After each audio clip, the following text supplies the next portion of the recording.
while the Honorable Kenneth Otiato Marende has scored 130 votes. So the total number of valid votes cast is 345. We have one spoiled vote. We have no, yes.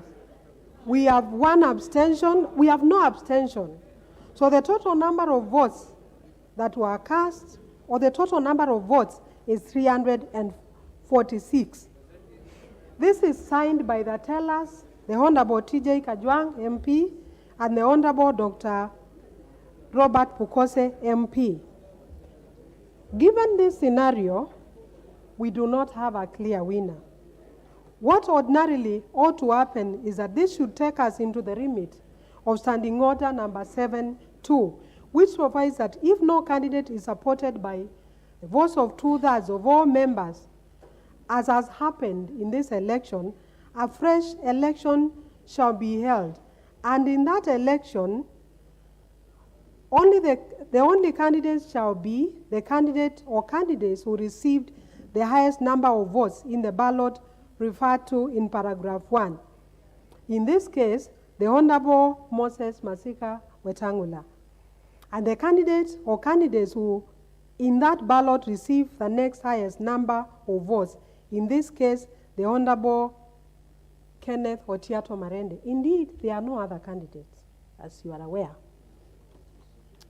Honorable members, we should therefore be proceeding to the next round of ballot. However,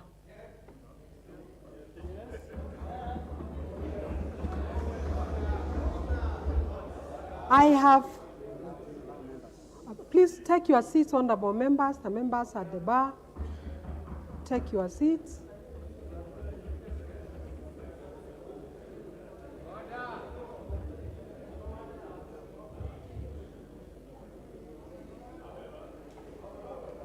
Please take your seats. However, I have received a written communication from one of the candidates, namely the Honorable Kenneth Otiato Marende, indicating that he does not wish to proceed to the next round of ballot.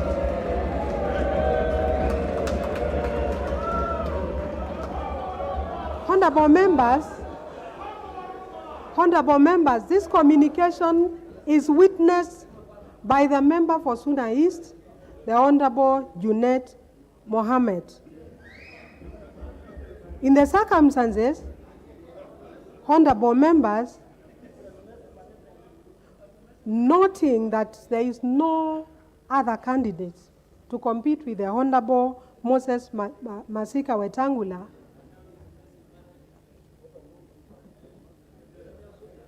I now take this opportunity to declare that the Honorable Moses Masika Wetangula stands elected as the Speaker of the National Assembly.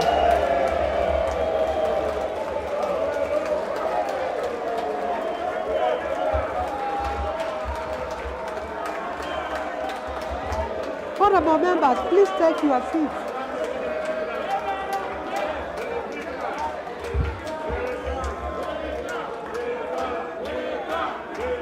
Honorable members, please take your seats. Please take your seats. Please take your seats. So, honorable members, now having declared the Honorable Moses Masika Wetangula elected as the Speaker of the National Assembly of the 13th Parliament, I now direct the Chief Sergeant at Arms to search for the said Moses Masika Wetangula, identify and present him before me here in the assembled house, so that he may take and subscribe to the oath of office of a Speaker in accordance with the Constitution. Chief Sergeant at Arms, proceed.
Madam Clerk,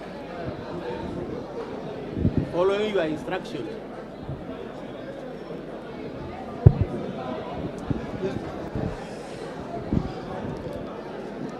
Madam Clerk, following your instructions, I now present to you Honorable Moses Masika Wetangula. Congratulations, Mheshimiwa. Yes.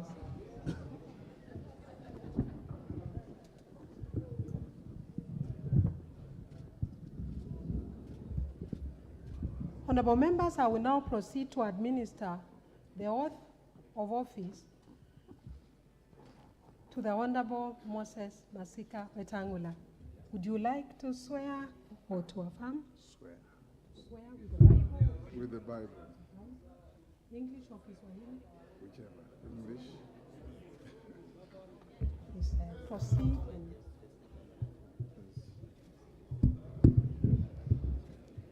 I, Moses Francis Masika Wetangula, having been elected as Speaker of the National Assembly, do swear in the name of the Almighty God that I will bear true faith and allegiance to the people and the Republic of Kenya, that I will faithfully and conscientiously discharge my duties as Speaker of the National Assembly, that I will obey, respect, uphold, preserve, protect, and defend this Constitution of the Republic of Kenya, and that I will do right to all manner of persons in accordance with this Constitution of Kenya and the laws and conventions of Parliament without fear or favor, affection, or ill will.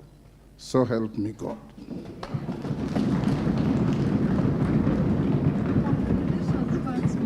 Thank you. Now proceed to subscribe to the oath of office by signing the oath.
Honorable Speaker, congratulations on your election as the 8th Speaker of the National Assembly of the Republic of Kenya, on whom falls the greatest responsibility of guardianship of the authority of this House. I do wish you well and commend that you submit to the will of the House. As you assume the office and embark on discharging the duties of the Speaker, I trust that you will find this set of past rulings by your predecessors most useful. Congratulations, Mr. Speaker.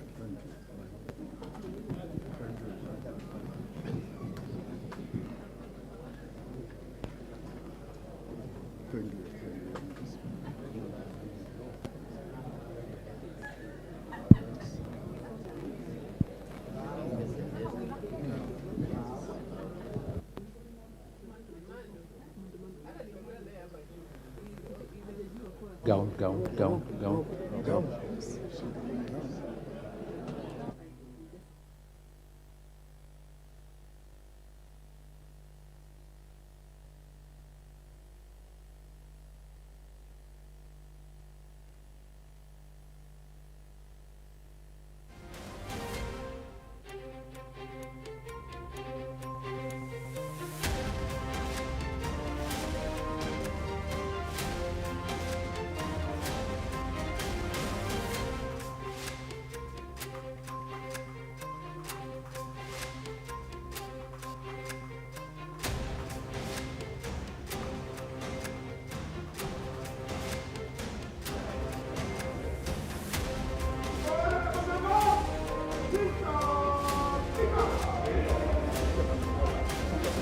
I want to go there.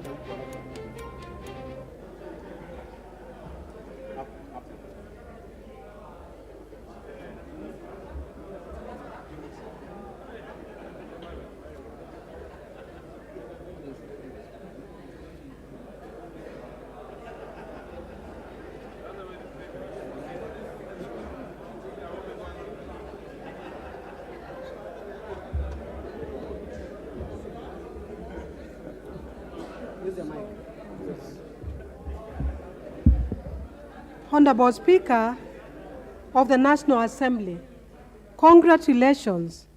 Please do take charge of your house now. Honorable members, the Honorable Speaker presiding.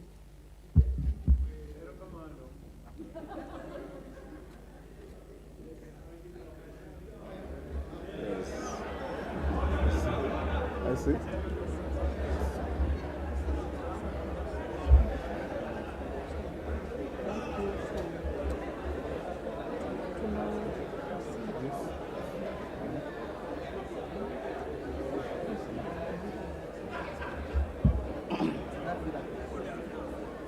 Order, honorable members. Order. Honorable members, the Clerk of the National Assembly, distinguished guests, ladies and gentlemen.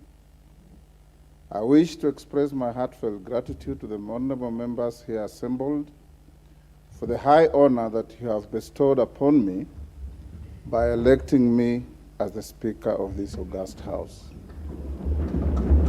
I accept and submit to your will, and I'm ready to serve as the 8th Speaker of the National Assembly since our independence. I commend all the citizens who expressed interest in becoming your Speaker by formally returning their nomination papers and laud the efforts of my worthy opponent in today's election, the Honorable Kenneth Otiato Marende, who also happens to have been one of my distinguished predecessors, having served as the 7th Speaker. My other distinguished predecessors include Sir Humphrey Slade, the Honorable Frederick Mbiti Gideon Mati, the Honorable Moses Kiprono Arap Keino, the Honorable Professor Kimetet Arap Ngeno, the Honorable Kausai Francis Xavier Olekaparo, and my immediate predecessor, the Honorable Justin Beda Njoka Muturi. I am eternally humbled and extremely privileged to now occupy this hallowed seat. Honorable members, when I look at you and visualize the grueling campaigns you have all undergone, I must say that I am proud of all of you for ultimately making it to this house a dream for everybody. I commend you. I'm delighted to note that over 55% of members of the last parliament have been re-elected. Of this category, 24 of you served in the previous parliaments. Your re-election demonstrates the confidence that the citizenry has in the leaders that they elect to this House. Spurred by this, we should therefore be confident that if we are true to our oath or affirmation of office and responsive to the needs of our people who are sovereign, we will always be the people's house. Allow me at this point, honorable members, to single out and congratulate part of the leadership of the last previous parliaments who have made it back to this House. These include the Honorable Aden Duale, who was the leader of the majority party in the 11th Parliament and the larger part of the 12th Parliament. My felicitations also go to the Honorable John Mbadi, the immediate former leader of the minority party, and his former deputy minority leader, the Honorable Robert Mbui. Permit me too to recognize the Honorable Farah Maalim, who served as the deputy speaker in the 10th Parliament.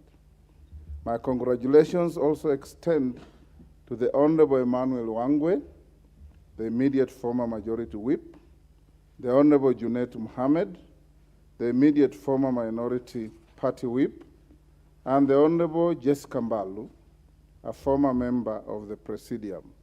I welcome you back to the service of this House. Honorable members, the National Assembly of the 11th Parliament had 68 female members. That number increased to 76 in the last Parliament. Today, this 13th Parliament has seen the number rise to 82, with 29 women having been elected to represent single-member constituencies. This increase is a significant step towards achieving the aspiration of the gender parity in representation as desired by our 2010 Constitution. I wish to single out the Honorable Millie Odhiambo, who is now serving her 4th consecutive term. I salute you, Member for Suba North, for your resilience and continued service to our nation. Particular mention also goes out to the Honorable Lynette Toto Chepkorir, member for Bomet County, who at the age of 24 is the youngest member of the 13th Parliament. Mheshimiwa, you are a great inspiration to the youthful leaders of this country, and we wish you well. I'm also reminded of the premium that our society now places on the leadership qualities of persons living with disabilities when I see seated in this chamber the Honorable Timothy Wanyonyi Wetangula, my young sibling and a leader in his own right. He now commences his 3rd term consecutive as a member of Parliament and is ably joined by the Honorable Rose Museo, serving her 2nd term, the Honorable 3rd term, the Honorable Joseph Samal Lomwa, who was here before and has come back for a 2nd term, the Honorable Jackson Kipkemoi Kosgei, and the Honorable Martin Pepela Wanyonyi. You are a great inspiration and a beacon of inclusive leadership in our great country despite the odds. Honorable members, I also do recognize and acknowledge the Honorable Samuel Moroto, the Honorable Adan Kainan, the Honorable Gonsirai, who are currently embarking on their 5th terms, thus becoming what we refer to in the parliamentary parlance as the fathers of the House. Their parliamentary experience shall enrich the deliberations and output of this House. Honorable members, for those who served in the 12th Parliament, you will recall that the standing orders were reviewed before the final adjournment of the House. Notably, the standing orders now allow for co-sponsorship of legislative proposals and bills by members. Members of this House shall also be able to co-sponsor bills with senators and vice versa, where an unidentified member shall be in charge of steering debate on a Senate bill in this House. This, in my view, is a progressive addition to the procedures of the House. Honorable members, the revision of the standing orders in the 12th Parliament also increased the number of the committees of the House. New committees include the Diaspora Affairs and Migrant Workers Committee, the Public Petitions Committee, the Public Debt and Privatization Committee, and the Decentralized Funds Accounts Committee. These changes and many others to the standing orders shall strengthen and streamline the workings of Parliament. Honorable members, my predecessor, the Honorable Justin Muturi, in his acceptance speech after being re-elected as Speaker for the 12th Parliament, undertook to implement a paperless system in the House. This was in line with the strategic pillar 4 of the Parliamentary Service Commission Strategic Plan 2019 to 2030 on the implementation of an e-Parliament by automating and digitizing all systems and processes. In this regard, I urge you all to be friends with the electronic gadgets in this House and in the committees. Honorable members, speaking of the Honorable Justin Muturi, what many of you may not know is that he's not just my predecessor. He was my roommate at the University of Nairobi, at the School of Law. He was also my classmate. He is my age mate and a longtime friend. We made our debut in Parliament together in the 7th Parliament. We were appointed earlier in our years as magistrates on the same date.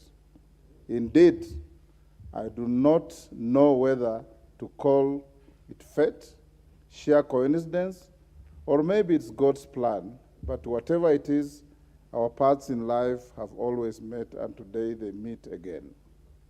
Indeed, although once in a while we have found ourselves in different political sides, our friendship with the Honorable Muturi goes back many years, and I'm therefore honored today to take over from my dear friend.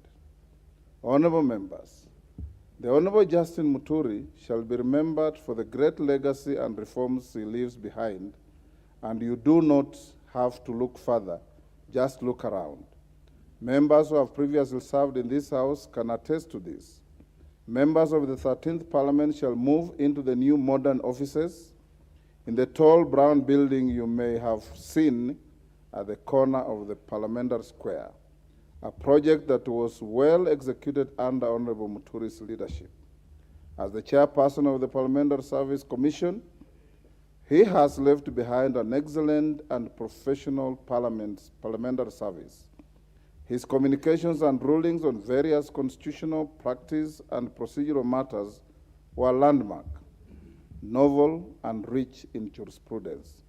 I could go on, but all I can say, he did a great job for this House and this country. Honorable members, I am particularly honored that for the first time in the history of Parliament, the Honorable Justin Muturi has also set a precedent through a symbolic and formal handover process that you just witnessed when I was declared the Speaker. This is not only honorable, but it is an act that shall remind us for a long time of his great leadership style. The symbolic handover process by a Speaker should indeed be part of the traditions of this House, and it is a practice we should carry on. Having said this, join me now in applauding the former Speaker of this House, the Honorable Justin Muturi. Thank you. Honorable members, the author Gary Levy, in the book Speakers of the Canadian House of Commons, notes that presiding officers in the Commonwealth customary relinquish their right to participate in debates.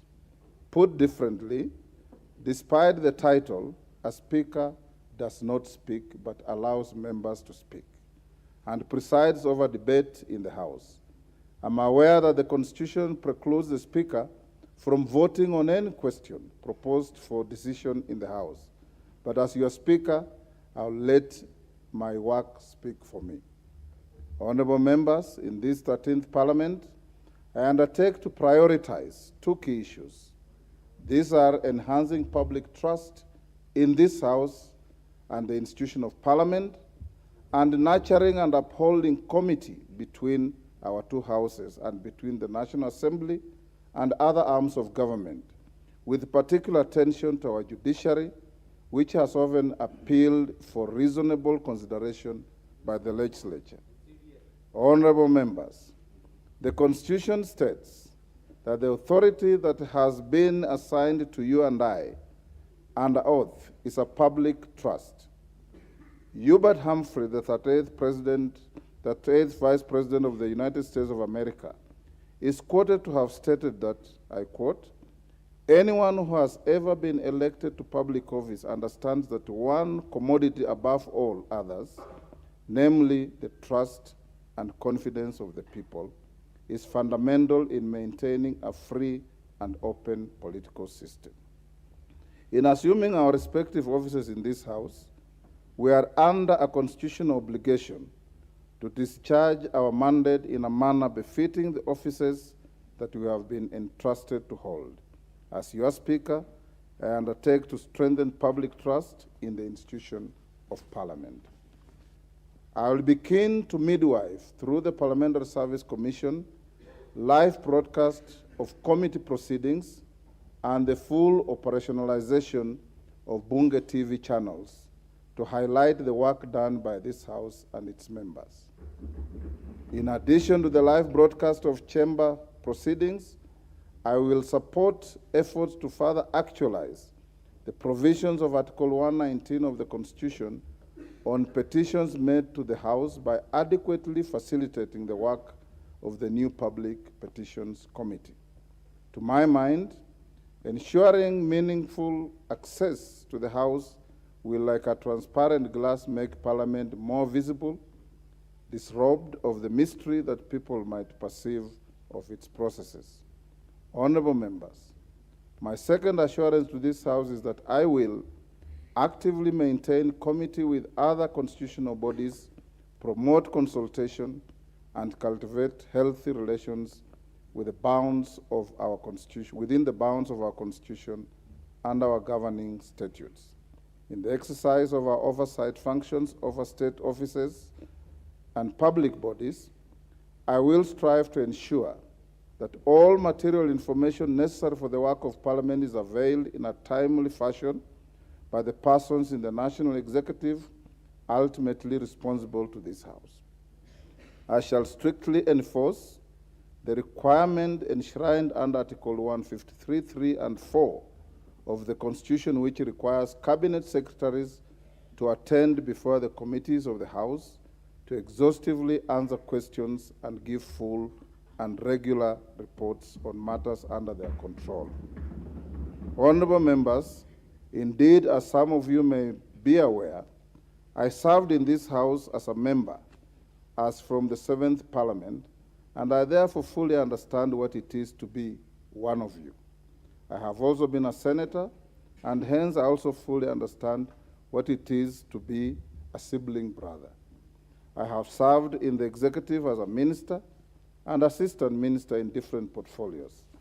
I have led various reforms to the rules of procedure of this House during the 7th Parliament, and was the head of the delegation of the African, Caribbean, and Pacific EU Union Joint Assemblies, and internationally, I'll continue building on the long and rich relationship we have to not just with the ACP-EU, but also the East African Legislative Assembly, the Pan-African Parliament, regional integration bodies, the Commonwealth Parliamentary Association, and the International Parliamentary Union. Suffice to mention, honorable members, that the standing orders you enjoy using today with the committee system were drafted by yours truly, the late Bonaya Godana, Julius Sunkuli, whom I believe has been re-elected to this House, and one Bishop Kimani, then Member of Parliament from Nakuru. Honorable members, I have worn many hats, but one of the greatest leadership lessons I carry with me to date is that a leader is a servant of the people. I live by the great words of the 22nd and 24th U.S. President Grover Cleveland, who served between 1885 to 1889 and 1893 to 1897, who once said, and I quote, "Office holders are the agents of the people, not their masters." These words always ring true to me, and hence moving on, I will be your servant and your agent.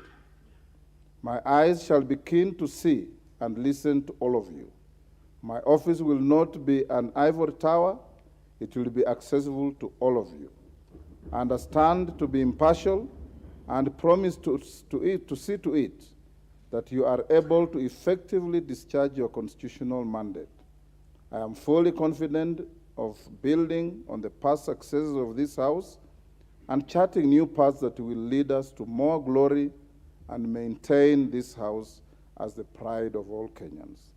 Honorable members, I wish to inform you that the National Assembly has organized an induction retreat for all members of this House, which will take place from 18th to 24th September 2022 at a venue to be communicated in due course.